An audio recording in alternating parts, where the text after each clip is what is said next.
So this whole passage is about faith, and faith is so important. Faith is important because it is the way that a person finds spiritual reality. And a lot of people search after the spiritual. They seek for the spiritual, and faith is the way that you find it. And Jesus in these verses is the perfect teacher about faith. He arranges things so carefully so that each healing has something particular to teach us about faith. And Mark, who records this gospel, he puts these things down to show us this. And through these teachings, Jesus gives a wonderful insight about faith. Now, I didn't see this first until I heard a preacher and a pastor, an author called Tim Keller, teach on this. And as he kind of taught on it, he argues that the sick woman that we looked at a couple of weeks ago, she will show you faith that will connect you with Jesus. That's where it will begin. Now, we won't cover that again because we saw that a couple of weeks ago, but when you move to Jairus and his daughter, which is what we'll look at today, Jesus is showing us how to grow into mature faith. Faith that will grow you into the likeness of Jesus. He shows us how an initial faith keeps on developing, keeps on growing. In other words, how an encounter with Jesus starts but never stops. So Jairus, this kind of centers around him and his family. He was a man of standing and authority. Verse 22 says he was one of the synagogue rulers. That means he was devoted to God. He was morally respectable. He was wealthy. He was influential. He is the polar opposite to the sick woman. The sick woman who Jesus encounters, she was unclean. She was a social outcast. She was utterly powerless. But Jairus, he has status, he has position, he has influence, and yet he has come to Jesus with a desperate need. He says in verse 23, "My little daughter is at the point of death. Come, lay your hands on her, that she may be made well and live." The language he uses is basically, he says, "My daughter is as good as dead, Jesus, unless you do something." And so Jairus and the disciples are excited when Jesus says to him, "I'm coming. Okay, I'm going to come with you." It's the equivalent of kind of being on the way to A&E in the ambulance. And it's as that happens, Jesus stops. He stops the urgent rush, and instead he talks to a marginal woman who everyone else would have ignored. Over the daughter of an important religious man, Jesus has time for the broken and the marginalized. He always does. He always has done, and he always will. But you can imagine Jairus' anxiety through this. Every second counts here, and here is Jesus delaying things. Even the disciples, they must have been going crazy. It's like, "Jesus, do you not see the urgency here? You have to get to this situation. You have to get to this girl." And even as all of this is happening, the very worst news comes. The most devastating news comes in verse 35. Where people from his house come and they say, "Your daughter has died. Why trouble the teacher any further?" Jairus must have been devastated. I can only just begin to imagine what that must feel like. But look at what Jesus says in response to it. In verse 36, here's what Jesus says. He says, "Do not fear, only believe." Do not fear, only believe. Now, what's happening? What is Jesus doing here? Why all the delaying? Why is Jesus kind of operating and behaving in this way? Because in essence, Jesus really says, be patient. There's no need to hurry. What Jesus is doing here, he's setting something up to build the faith of the disciples, to build the faith of Jairus. And actually, if we let it, that can build the faith of me and you as well. He wants to build the kind of faith that will grow us to be like him. Let me show you just two things about this delay this afternoon. Two things about the delay that show us and teach us about faith. Here's the first thing. The delay here shows you the wisdom of Jesus. Shows you his wisdom.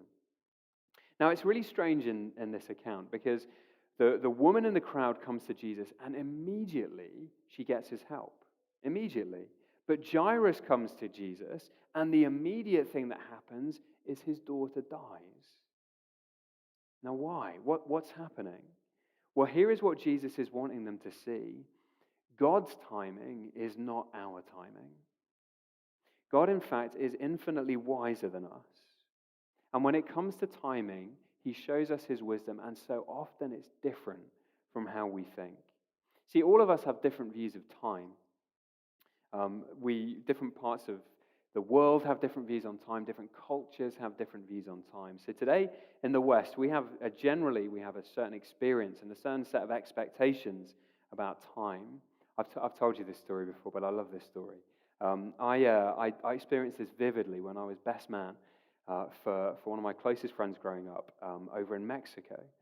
And it was a Mexican wedding. It was actually in Texas, but he'd married, or he was going to marry a girl that he'd met who was from Mexico. And it had been a quick romance, and my friend had only just met the family in person. That very week, just a few days before the wedding, he knew nothing about Mexican culture at all. He was trying really hard. And on the wedding day, the time of the wedding comes around, and because we're British and because he was very nervous, we'd been there for hours. And we got to the church, we got to the venue, and he is there waiting. And the time comes for the wedding, and he looks up the aisle, and there's nobody there. And I said, it's fine, don't worry, it's fine. For 10 minutes, there's still nothing. 20 minutes, there's still nothing. 40 minutes, there's still nothing. 50 minutes, now by this time I'm sweating as much as he is. And I'm thinking I'm going to have to bring my weeping friend back home. This is a disaster. This is terrible. But loads of guests are still arriving in the meantime and having a lovely time. And so I was standing there thinking, maybe we're not getting something here. And then sure enough, an hour late, his bride arrives, comes down the aisle. The relief on his face was wonderful. The rest of the ceremony was brilliant. That's a story for another day. Because there were loads of customs that he didn't know were coming. So it was a wonderful moment. But here's the point. Timing is relative. Timing is relative. For me, for my friend, 10 minutes was a huge thing. 10 minutes and he was questioning everything. But for her, an hour, it was no problem. It was normal. It was natural. Now listen, how much more with Jesus? You see, what he's saying to Jairus, and actually all of us through Jairus, is this: I will not be hurried because I love you. The delay doesn't come even though he loved Jairus, as if he would have avoided it if he could have done. He delays precisely because he loves Jairus. You say, now what do you mean? Well, think about the calming of the storm. If you know that story, do you remember that? We saw earlier in Mark's Gospel. Just a few chapters earlier, Jesus is sleeping in the middle of a storm on the lake, a huge storm, and he's woken up by the disciples. And the disciples come and they say to him, why aren't you doing anything? Why are you just sleeping? What they're really saying is, Jesus, you don't love us. You don't love us enough. Because if you really loved us, tragedies like this, storms like this wouldn't happen. Now, if you know the story, Jesus turns to the storm and he says, calm, peace, be still. And the storm is calmed immediately. But then he turns to them and he says, where is your faith? Where is your faith? And Jesus there and Jesus here, I think, is doing the same. He is saying, look, my loving presence in your life is compatible with tragedy and trouble. What to you seem like inexcusable delays are not to me. Child, loved one, I know what I'm doing. You see, if you come to Jesus and you try and impose your understanding of timing on him, you're going to struggle. You're going to get impatient because you think he doesn't understand. But because of this delay, Jesus was going to show something infinitely greater. See, Jairus came to Jesus wanting a cure for his little daughter. But he gets way more than that. Because let me read again what happens. Look at verse 38. We read this. They came to the house, Jairus' house. People were weeping and wailing. And when he had entered, Jesus said to them, why are you making a commotion and weeping? The child is not dead, but sleeping. And they laughed at him. Of course they laugh. They know a dead girl when they see one. But Jesus moves into the house. He takes some disciples. He takes the mother and the father. And then look at what we get in verse 40. Jesus goes to where the child was. Verse 41, taking her by the hand, he said to her, Talitha cumi, which means little girl, I say to you, arise. And immediately the girl got up and began walking. She was 12 years of age, and they were immediately overcome with amazement. I mean, is it any wonder they're amazed? Is it any wonder they're astonished? Jairus thought he was going to Jesus for a cure for a fever, but Jesus gives a resurrection. A resurrection. Jesus looks at Jairus just after he's heard his precious daughter has died and says, trust me. Trust me. But I'm sure that delay probably felt to Jairus like the worst thing. It must have felt like a mistake he couldn't believe Jesus would allow to happen. We see the end of the story. They were living through it. To them, without the facts we have, it must have seemed like a tragic delay for no good reason. Let me bring it to us. There are often times in our lives when it seems that Jesus is delaying for no good reason. It seems he's delaying his grace. It even seems, if we're honest, like he's making terrible decisions. But let me say to you, what if we don't see the end like he sees the end? Here is how Tim Keller, who I mentioned earlier, put it. He said this: so often if God seems to be without good reason delaying his grace and committing malpractice in our life, it's because there is some crucial information we don't have yet, some essential variable that's unavailable to us. Do you hear that? God has all the variables. God sees them all in ways that we don't. Here's what I know. I know from my own experience, so much of my confusion has really been rooted in my own pride. It's been rooted in thinking that I know better, of essentially turning around to Jesus and really saying, I could run this better than you. If I had all of your power and resources, no, I wouldn't do that. No way that I would do that. I know how hard this is, but for faith to grow, we have to see that we are not God. And his wisdom is greater than ours. Because of who he is, he deserves our trust. He warrants our trust. See, everything Mark has shown us so far through this gospel has been to demonstrate who Jesus is. It's been designed to build our faith and trust. So we've seen Jesus with authority over sin, so trust him. We've seen Jesus with authority over sickness, so trust him. We've seen Jesus now with authority over creation and even death. So he says, trust me. Will you trust me? Maybe you're saying, listen, I hear all of that. I just don't know if I can trust him. I just don't know if he really loves me. Well, look at the second thing that Jesus does with this delay. I think this delay shows us the intimacy that Jesus invites us into. Do you think it was strange when Jesus says that the little girl is just sleeping? He says that very, very clearly. But it's obvious that she's dead. Everybody knows she's dead. And actually, if you go to Matthew and Luke, two other Gospels, eyewitness accounts of the life of Jesus, they make it really clear that Jesus, he knows that she's dead. He isn't mistaken here. So why then does he say she's sleeping? Why does he reference that? Well, the answer is in what Jesus does next. When he sits down with this little girl, Mark records that he says, Talitha Kumai, verse 41. That's Aramaic. And it was kind of a lovely way of saying little girl. It was a term of affection. It was the kind of word a parent used. Think of it as something like sweetheart, as a parent is speaking tenderly to their daughter. And then the second word he uses is literally arise. He doesn't say be resurrected. He doesn't say come back to life. He simply says get up. Wake up. See, put those things together. Jesus, it's as if he is simply waking her up on a normal morning, as mum or dad would have done. He simply says to her, to this girl who has died, it's time to get up now. Now, do you see this? Because actually in this is something so profound about what Christianity is all about. Jesus says not just with power, but with intimacy, you can know me. You can know my trust. You can know my love. You can be part of my family. He speaks so tenderly and with such intimacy, and this is what we need to see. Jesus isn't after distant followers. He's creating a family Faith brings you into a deep and intimate relationship with Jesus, not just knowledge at a distance, not just power. This is intimacy and power. Because, of course this is about power. Who can do this?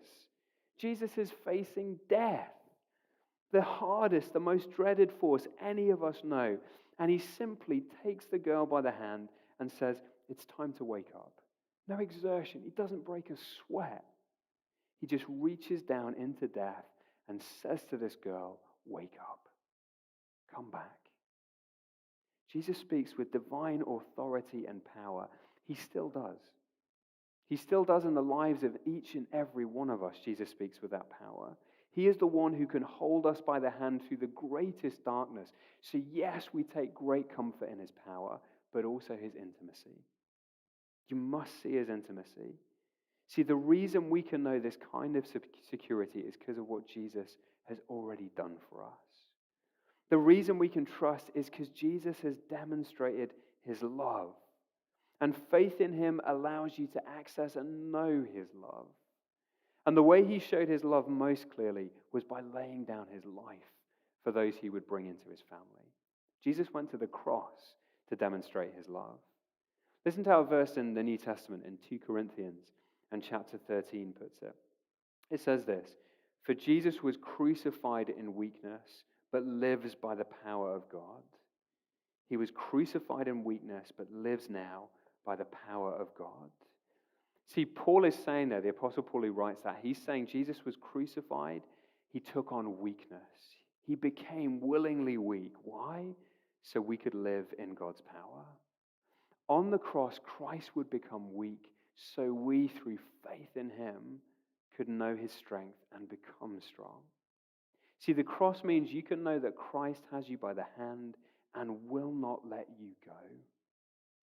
Jesus could reach down into this little girl's death, into the despair, and he can do the same into ours because he went down into death himself. He did it for us, and when you know that, when that goes really deep, it changes how you face trauma and tragedy. Those things can refine your faith. Those things can now grow your faith because you can know that Jesus is with you. So let me finish by asking you this. Are you willing to trust him as he sets the agenda? I know that right now, many of us have more questions than we ever have done before. But my question is, are you willing to trust God, even when you don't have the answers? See, you can believe in God, or actually sometimes you can just believe in an agenda that you set for him. You can say, God, I had faith in you, but you let me down, when often what that really reveals is we had faith in the agenda that we set for God, in the plans that we dictated to him, in the timings that we insisted that he meets. But Jesus, through this passage, says to us, trust me. Look at my love for you. Look at my commitment to you, and trust me. You can't hurry Jesus. He refuses to be hurried. And when you realize why, because he's dealt with a real death on the cross, when you see what he did, you can in faith learn to trust him and live like him. You can cease the hurry. Right now, is God delaying something in life? Maybe he is. Maybe that leaves you to want to give up. Maybe you feel you're getting disillusioned, you're getting impatient. Here is the answer. Like Jesus, trust Jesus. Like Jairus, rather, trust. Trust Jesus. Knowing what he's done for you, delay can press us to stronger faith and more intimacy as we get to know Jesus better. Let me pray, and then we're going to continue to respond in our gathering. Jesus, thank you for this passage. I'm so thankful for it, because it's things that we struggle with. I don't think there's one of us who's followed after you who hasn't at some point or other wondered in dismay, why this timing? Why this delay? Why these things? And Jesus, we live in a broken world where we feel the brokenness in all kinds of ways. But forgive us when that leads us to unbelief. Instead, Jesus, would we hear your words to Jairus as if they were coming to us this afternoon? to simply trust, to believe, even when we don't have all the answers. Even in the midst of all the uncertainty we're facing right now, Jesus, would we know your power and your intimacy? And for those who don't know you this afternoon, Jesus, would they hear the invite that you bring to come to you in faith, to know you walking with us through the midst of the hardest times, to know hope in despair, to know hope even in the face of death, even in the jaws of death, to know that we can be secure. So Jesus, help people to even today know you for the very first time, I pray. Jesus, I ask all of this in your name. Amen.